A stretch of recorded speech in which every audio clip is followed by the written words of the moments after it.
Hello everyone, welcome to mobile bus. আজকে আমি কথা বলবো OnePlus-এ নতুন একটি স্মার্টফোন OnePlus 12 এই স্মার্টফোনটি নিয়ে।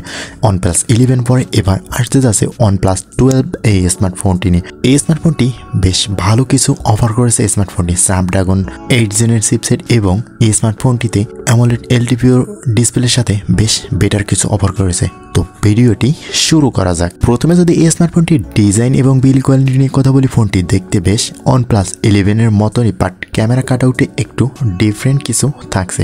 এই স্মার্টফোনটির ডিজাইনের দিক থেকে চমৎকার থাকছে 11 এর মতোই এই স্মার্টফোনটি দেখতে, বাট এখানে ফোনটির ব্যাক প্যানেলের ফিনিশিংটা অসাধারণ থাকছে। এই স্মার্টফোনটি ওয়েট থাকছে 220 গ্রাম এবং থিকনেস 9.2 মিলিমিটার। একটু মোটা সোটা এবং হেভি ওয়েটের স্মার্টফোন হওয়ায় এই স্মার্টফোনটি হ্যান্ড গ্রিপস অসাধারণ। এই স্মার্টফোনটি থাকবে 3টি কালারে, ব্ল্যাক, গ্রিন এবং সিলভার কালারে। অবশ্যই এই স্মার্টফোনটি গ্রিন এবং সিলভার কালারটি বেস্ট মনে হবে। এই স্মার্টফোনটির ফ্রেমটি অ্যালুমিনিয়ামের তৈরি এবং ব্যাক প্যানেলে গ্লাসের সেটআপ ব্যবহার করা হয়েছে, যেটি দেখতে বেশ প্রিমিয়াম। ফোনটিতে থাকছে IP65 এর waterproof and dust proof safety.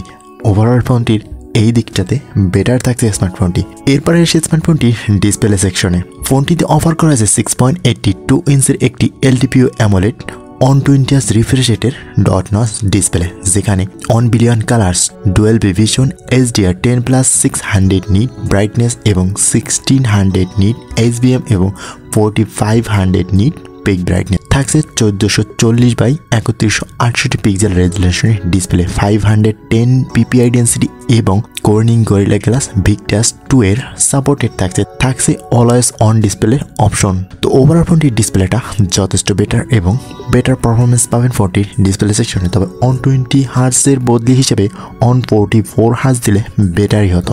এরপরে এসে স্মার্টফোনটির ক্যামেরা সেকশনে। ফোনটিতে অফার করা হয়েছে 50 মেগাপিক্সেলের মেইন ক্যামেরার সাথে একটি 64 মেগাপিক্সেলের পেরিস্কোপ টেলিফটো লেন্স এবং 48 মেগাপিক্সেলের আল্ট্রা ওয়াইড লেন্স।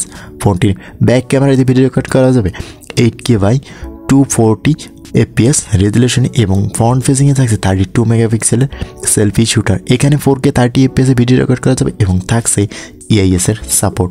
ওভারঅল ফোনটির ক্যামেরা সেকশনের মেগাপিক্সেল এবং ফোনটির ক্যামেরা সেকশনই বলে দেয় স্মার্টফোনটি যথেষ্ট ভালো ক্যামেরা, ভিডিও এবং বেস্ট কোয়ালিটির ছবি দিতে সক্ষম। তো ওভারঅল ফোনটির ক্যামেরাটা যথেষ্ট ভালো থাকছে, বেটার একটি ক্যামেরা। এরপরে সেই স্মার্টফোনটির পারফরমেন্স সেকশনে। ফোনটিতে অফার করা হয়েছে কোয়ালকম স্ন্যাপড্রাগন 8 জেন 3 এর 4 ন্যানোমিটার চিপসেট, যার CPU হিসেবে থাকছে 3.3 GHz অক্টাকোর এবং GPU হিসেবে থাকছে Adreno 750 এর GPU। র্যাম হিসেবে থাকবে 3টি মাত্র ভেরিয়েন্ট, 12GB, 16GB এবং 214GB এবং স্টোরেজ হিসেবে থাকবে 256GB, 512GB এবং 1TB পর্যন্ত। তো এখানে 240GB পর্যন্ত র্যাম থাকছে স্মার্টফোনটিতে। তো এটা অভাবনীয়, এইরকম র্যাম খুব বেটার থাকছে স্মার্টফোনটি। দামের দিক থেকে স্মার্টফোনটি হয়তো অনেক বেশি হবে, বাট এখানে প্রসেসর এবং র্যামটা অনেকটাই হাই থাকছে স্মার্টফোনটিতে। ফোনটি রান করবে OxygenOS 14 এর সাথে Android 14 এবং ইন্টারন্যাশনাল ভেরিয়েন্টে কালার ওয়াইজ ইউজ করা হয়েছে। থাকবে না কোনো মেমোরি কার্ড ইউজ করার মতন কোনো সুবিধা।